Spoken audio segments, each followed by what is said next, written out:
इस एपिसोड में आपको अपनी जिंदगी के कई सबसे बड़े क्वेश्चंस के आंसर्स मिलेंगे, जैसे मोरालिटी यानी सही और गलत क्या होता है, सच और झूठ को कैसे पहचाना जाए, प्यार की असली परिभाषा क्या होती है, गंदा या अच्छा काम क्या होता है और अपनी बुरी आदतों या एडिक्शंस को छोड़ने का तरीका क्या होता है। साइंटिफिक वे में तो हम पहले ही इन टॉपिक्स को ऑलरेडी कवर कर चुके हैं, जैसे डाउट करना, मिस इंटरप्रेट करना और बायस्ड बोलकर रिजेक्ट करना बहुत आसान है। लेकिन आज हम उस धागे को पकड़ने की कोशिश करेंगे जो हमारी सारी समस्याओं के हृदय से गुजरता है, और जिसने भी अगले 10 से 15 मिनट में बोली एक एक बात को पकड़ लिया, उसकी जिंदगी की अंडरस्टैंडिंग इसी एपिसोड के खत्म होने से पहले बदल चुकी होगी। इसलिए जो इंसान अपनी जिंदगी को बदलने और सच को जानने के लिए सीरियस है, सिर्फ वो ही इन बातों को सुने, वरना आगे आने वाला ज्ञान सिर्फ बंद कानों और भटकी हुई बुद्धि पर पड़ेगा। सबसे पहले शुरुआत इसी से करते हैं कि इस एपिसोड का टाइटल सही और गलत क्यों है। ये इंसान की सबसे बड़ी दुविधा होती है कि जिस काम में वो अपनी जीवन शक्ति और अपना समय डाल रहा है, क्या वो काम सही भी है। दूसरों से पूछो तो हर कोई अपना अलग ही ओपिनियन लेकर बैठा होता है, और जब किसी भी इंसान की बात हमारे दिल में एक मिसिंग पजल पीस की तरह फिट नहीं हो रही होती, तब हम सच के एक लेसर वर्जन के साथ सेटल कर लेते हैं, जिसने परम सच का नकाब पहन रखा होता है। सच सुंदर है लेकिन बाहर से बदसूरत दिखाई पड़ता है, जबकि झूठ का स्वभाव बदसूरती और दर्द का है, जिस वजह से उसे शर्म के मारे खुद को नकली सुंदरता से ढकना पड़ता है। खलील जिब्रान की इस पर एक बहुत पॉपुलर कहानी है, जहां वो बताते हैं कि भगवान ने जब इस दुनिया को बनाया तब हर चीज अस्तित्व में लाने के बाद उन्हें लगा कि इसमें दो चीजों की कमी है, जो थी ब्यूटी और अगलीनेस। ब्यूटी को बनाते हुए उन्होंने उसे बहुत सुंदर कपड़े पहनाए और उसे सुगंध से नहलाया, ताकि लोग दूर से सूंघ कर ही ये समझ जाएं कि वो ब्यूटी है, लेकिन अगलीनेस को बस बेढंगे से कपड़े मिले। भगवान ने दोनों को स्वर्ग से नीचे धरती पर भेजा। इतना लंबा रास्ता तय करने के बाद जब ब्यूटी और अगलीनेस धरती पर उतरी, तब तक वो बहुत थक गई थी और रास्ते में मैली हो गई थी। उनके सामने एक पानी की झील थी, तो उन्होंने सोचा चलो हम इसमें नहाकर थोड़ा फ्रेश हो जाते हैं। उन्होंने अपने कपड़े उतारे और दोनों पानी में कूद गई। वो अपना समय बहुत अच्छे से एंजॉय कर रही थी और तट से काफी दूर आ चुकी थी, लेकिन जब ब्यूटी ने पीछे मुड़कर देखा तो वो चौंक गई कि अगलीनेस तो वहां है ही नहीं। ब्यूटी वापस झील के किनारे पहुंची तो उसने देखा कि अगलीनेस उसके कपड़े लेकर भाग गई है, और उस समय से अगलीनेस ने ब्यूटी के कपड़े पहने हुए हैं और ब्यूटी को जबरदस्ती अगलीनेस के कपड़ों के साथ रहना पड़ता है। इस कहानी को इंटरप्रेट करके हम ये समझ सकते हैं कि कैसे हर वो चीज जो बाहर से सुंदर और सच्ची दिखती है, वो असल में अंदर से बदसूरत और झूठी होती है, जबकि बाहर से बेकार दिखने वाली चीज अंदर से सुंदर और सच्ची होती है। सोसाइटी ने हमारे दिमाग में हर जरूरी चीज की नॉलेज को तोड़ मरोड़ रखा है, लेकिन एक तरीका है जिसकी मदद से हम ये जान सकते हैं कि कौन सी चीज असली, सही और सच्ची है और कौन सी झूठी और नकली। अगर आप नेगेटिविटी पर मेडिटेट करो और काफी डीप चले जाओ, तब आपके आगे ये सच निकल कर आएगा कि नेगेटिविटी एग्जिस्ट ही नहीं करती। जिस तरह से अंधेरा रोशनी की गैर मौजूदगी है, वैसे ही नेगेटिव चीजों की कोई अपनी एग्जिस्टेंस नहीं होती। वो बस डार्कनेस की तरह लाइट के बुझने पर पैदा होती है और लाइट के फिर से आते ही मर भी जाती है। लाइट जो होती है वो कभी आती है और कभी जाती, लेकिन डार्कनेस वहीं की वहीं रहती है। यही रीजन है कि क्यों डार्कनेस को कभी हराया नहीं जा सकता, क्योंकि सिंपल सी बात है कि जो चीज एग्जिस्ट ही नहीं करती, आप उसे हराओगे कैसे। आप बस अंधेरे में लात घूंसे चलाते रहोगे और खुद को ही चोट पहुंचा लोगे। हर वो चीज जिसका स्वभाव अंधेरे का है, वो नकली है और उसका कोई अपना अस्तित्व नहीं है। एग्जाम्पल के तौर पर, गुस्सा एग्जिस्ट नहीं करता, गुस्सा बस दया की गैर मौजूदगी है। हेट एग्जिस्ट नहीं करती, वो बस प्यार की गैर मौजूदगी है। अज्ञान एग्जिस्ट नहीं करता, वो बस परम ज्ञान की गैर मौजूदगी है। सेक्स एग्जिस्ट नहीं करता, वो बस ब्रह्मचर्य की गैर मौजूदगी है। तुम्हारी अटैचमेंट्स भी एग्जिस्ट नहीं करती, वो बस तुम्हारे ट्रू सेल्फ की मिसिंग अंडरस्टैंडिंग है। और ऐसे ही गलत भी एग्जिस्ट नहीं करता, क्योंकि वो बस सही की गैर मौजूदगी है। ये सब इल्यूजन्स हैं, और किसी भी इल्यूजन और असली चीज में डिफरेंस पता करने के लिए उस पर अपनी अवेयरनेस को रखकर टेस्ट करो। हर बुरी चीज के आगे कॉन्शियसनेस का दिया जलाकर देखो। जो नकली होगा वो गायब हो जाएगा, लेकिन असली चीज और ज्यादा बड़ी और ताकतवर हो जाएगी। कभी कॉन्शियसली गुस्सा होकर देखो, कभी कॉन्शियसली हवस के वश में आकर देखो। ये पॉसिबल ही नहीं होता, क्योंकि जैसे ही आप अपना ध्यान अपने गुस्से पर लाते हो, वैसे ही आपका गुस्सा गायब हो जाता है।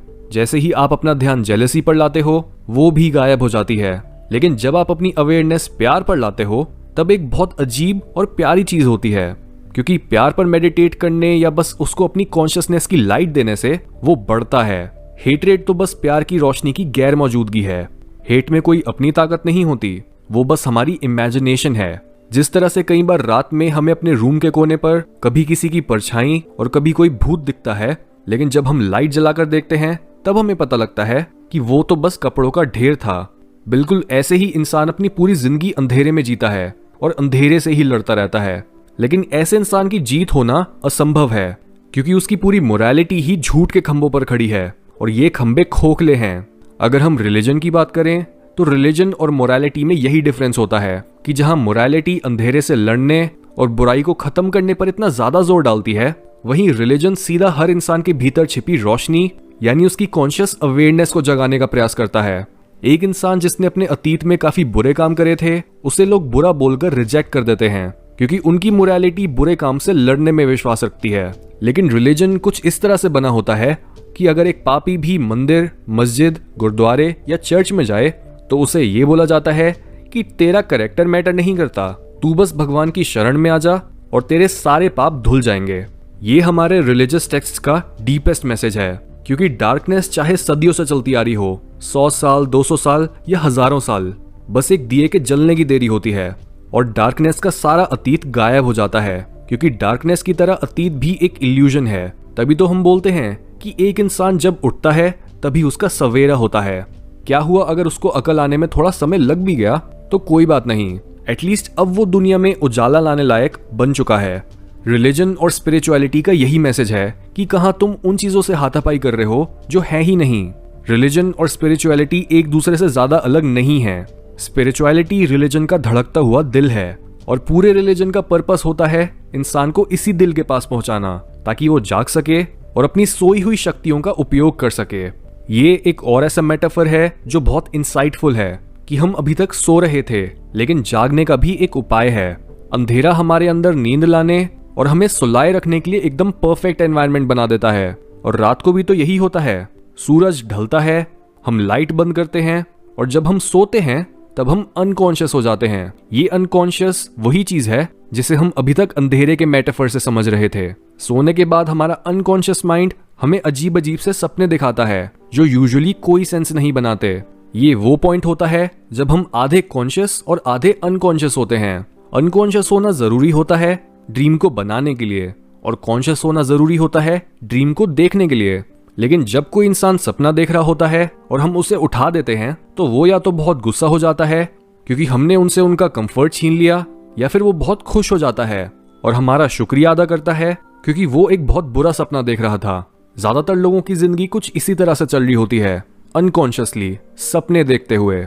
अगर उन्हें इस तरह का एपिसोड सुना दो, उनके आगे कोई ग्रंथ रख दो, उनसे धर्म की बात कर लो, तो वो नाराज हो जाते हैं और बोलते हैं कि भाई मैं अच्छा भला अपनी नींद में था और अपने इल्यूजन्स में खोया हुआ था, क्यों मुझे उठा रहे हो, मुझे नींद में रहने दो। वहीं जो इंसान ये जानता है कि आंखें खोले बिना सपना ही चलता रहेगा, वो तुम्हारे उठाने के बाद तुम्हें शुक्रिया बोलता है, तुम्हारे पैर छूता है और तुमसे ही नहीं बल्कि पूरे संसार से प्रेम करने लगता है, क्योंकि दुनिया का परम सत्य या फिर सबसे ब्राइट लाइट प्यार ही है।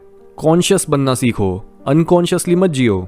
अगर इस अवेयरनेस का दिया आपके दिल में जल उठा तो आप में कहां कोई डाउट आ सकता है सही गलत का या फिर सच और झूठ का। यही रीजन है कि क्यों जब भी हमारे चैनल पर कोई ऐसे क्वेश्चंस पूछता है कि how to overcome addiction, how to not be angry, how to stop myself from watching porn, how to stop overthinking या how to overcome a breakup, तब मेरा पहला थॉट यही होता है कि ये सारे क्वेश्चंस ही गलत हैं, क्योंकि आप बेसिकली यही पूछ रहे होते हो कि डार्कनेस से कैसे लड़ें। अब जो चीज है ही नहीं तो उससे लड़ना कैसा? ये नादानी नहीं हुई तो क्या हुई? आप ऐसे सतह पर रहने वाले क्वेश्चंस इसलिए पूछते हो क्योंकि आप कॉन्शियस नहीं हो।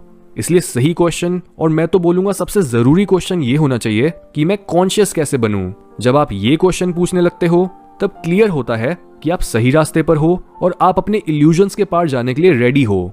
हाउएवर, कॉन्शियस होने के लिए, और इवन अगर आप एनलाइटेंड लोगों को स्टडी करो जो कॉन्शियसनेस के हाईएस्ट लेवल पर पहुंच चुके होते हैं, तब आप इसी पैटर्न को पाओगे कि इस प्रोसेस में गुरु की बातें नहीं बल्कि आपका सुनने और समझने का तरीका ज्यादा जरूरी होता है। एक गुरु सिर्फ आपको घर की याद दिला सकता है और आपको आपका पता मालूम करा सकता है, लेकिन अगर एक शिष्य अभी अंधेरे से बाहर आने के लिए तैयार नहीं है और उसे अभी अपने घर की याद भी नहीं आ रही, तो उसका मतलब वो कुछ समय और सोएगा। कॉन्शियसनेस बढ़ती है उसे ना बढ़ाने के एफर्ट से। जितना आप कोशिश करो कि मुझे सच पता लग जाए, मेरी आंखें खुल जाएं, मैं भी दुनिया के सबसे डीपेस्ट सीक्रेट्स को जान सकूं, तो आपका कुछ नहीं होगा। Spiritual teacher Eckhart toll depression से जूझते जूझते एक दिन एकदम से सच के पास पहुंच गए। इंडियन मिस्टिक सदगुरु का एनलाइटनिंग एक्सपीरियंस भी एकदम सडन था। ओशो रजनीश को एक पेड़ के नीचे बैठे बैठे ये मिस्टिकल एक्सपीरियंस मिला था। चाइनीज फिलोसोफर लाओ त्जू भी जब पेड़ के नीचे बैठे थे और उन्होंने बस एक सूखी पत्ती को नीचे गिरते हुए देखा, तो उनके लिए भी सिर्फ एक पत्ता ही काफी था उन्हें इस रियलिटी के पार पहुंचाने के लिए। कॉन्शियस अवेयरनेस का बढ़ना नींद के खुलने के जैसा ही होता है। शुरू में आप सोते हो, सपना देखते हो, लेकिन जब आप उठने के लिए तैयार होते हो, तब चाहे वो एक पेड़ की पत्ती का गिरना हो या फिर चिड़ियों का चहचहाना हो, एक छोटा सा धक्का ही आपकी नींद खुलने के लिए काफी होता है। यानी ये प्रोसेस ज्यादातर हमारे कंट्रोल से बाहर होता है। हाउएवर, कॉन्शियस होने के लिए मैं आपको एक हिंट जरूर दे सकता हूँ, जिसे आप प्रैक्टिकली यूज कर सकते हो इस अवेकनिंग को ट्रिगर करने के लिए। जिस तरह से हमने एपिसोड के शुरू में ये सीखा कि अपने गुस्से, बायसेस, ट्रॉमा, जेलेसी, हवस या हेटरेट को कॉन्शियसली ऑब्जर्व करने से वो गायब हो जाते हैं, क्योंकि वो सब इल्यूजन्स हैं।